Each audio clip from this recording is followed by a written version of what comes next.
Welcome to America. मैं हूं आपका दोस्त Arif Saeed, advocate, Supreme Court of Pakistan. आज की वीडियो ना तो कोई कानूनी मशवरा ना लीगल एडवाइस, बेसिक फैक्ट्स हैं ताकि आप अपने फैसले दुरुस्त तौर पे कर सकें।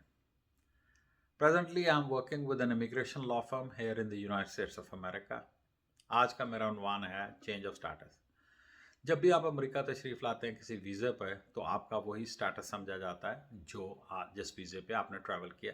मिसाल के तौर पे अगर आप B2 इन विजिटर वीज़ा पर तशरीफ़ लाते हैं तो आपका अमेरिका में स्टेटस एज अ विज़िटर होता है और तमाम वो राइट्स और बेनिफिट जो विज़िटर के हैं वो आपको अवेलेबल होते हैं, जिसमें तालीम हासिल करना या कारोबार करना या और कोई इस किस्म के चीज़ें शामिल नहीं होती।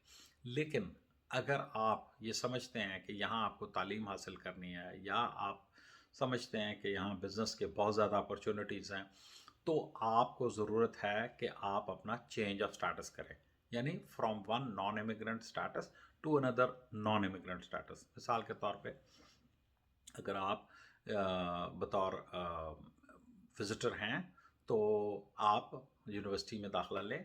यूनिवर्सिटी में दाखिला लेने के बाद वहाँ से I-20 हासिल करने के बाद आप USCIS इमिग्रेशन डिपार्टमेंट को एक application for the change of status file करते हैं, उसकी फ़ीस अदा करते हैं। USCIS उसको प्रोसेस करने के बाद उसका स्टेटस आपका अप्रूव कर देता है और इस तरह आप विज़िटर से आप स्टूडेंट F1 स्टेटस में चले जाते हैं।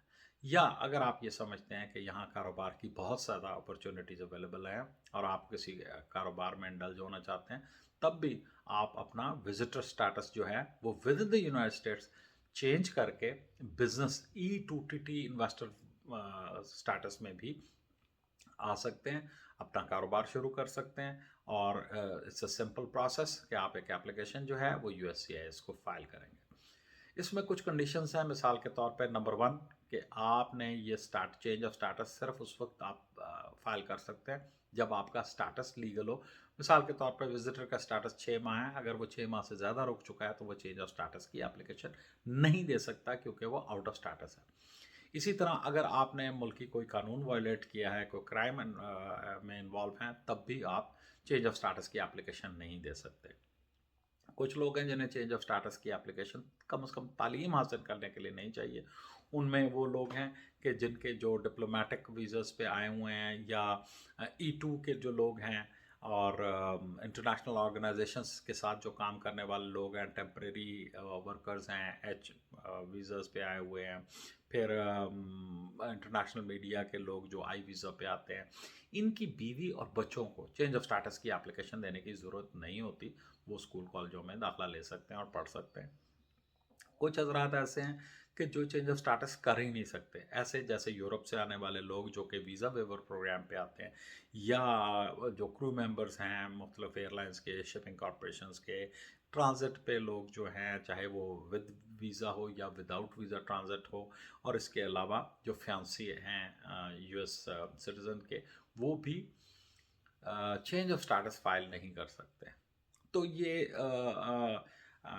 किस तरह मैं कंक्लूड करूँगा कि अगर आप किसी भी नॉन इमिग्रेंट स्टेटस पे वीज़ा पे यहाँ तशरीफ़ लाए हैं, तो आप from one non immigrant visa to another non immigrant visa status change कर सकते हैं। अगर आपका कोई क्वेश्चन हो, कोई क्वेरी हो, तो आप मुझे ईमेल करें या मुझे व्हाट्सएप पे मुझे अपना क्वेश्चन दें। मैं कोशिश करूँगा कि मैं सब दोस्तों के क्वेश्चंस का आंसर कर सकूं। अब मेरा ईमेल एड्रेस और मेरा व्हाट्सएप नंबर तो आप स्क्रीन पे देख ही चुके हैं। इसके अलावा आप मेरी वेबसाइट पर तशरीफ़ लाएं और आपको बहुत सारे इंफॉर्मेटिव वीडियोस वहां अवेलेबल होंगे। थैंक यू और अल्लाह हाफ़िज़।